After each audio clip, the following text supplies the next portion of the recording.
আজকের মামলার বিষয়, বেগুন নাকি তরকারিতে অতিরিক্ত তেল খায়।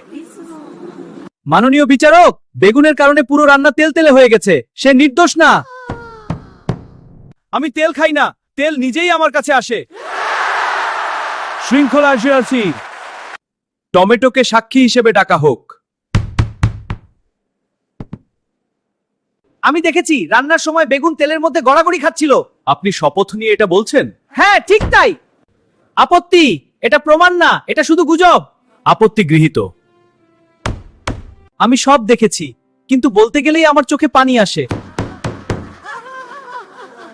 রায় দেওয়া হলো, বেগুন দোষী, কিন্তু সে একা না। রান্নার সময় সবাই মিলে তেল কম ব্যবহার করবে। স্বাস্থ্যকর রান্না, সুখী সবজি। বন্ধুরা, এত কষ্ট করে ভিডিও বানাই, তাও তোমরা সাবস্ক্রাইব করো না। তোমার মাকে ভালোবাসলে সাবস্ক্রাইব করো।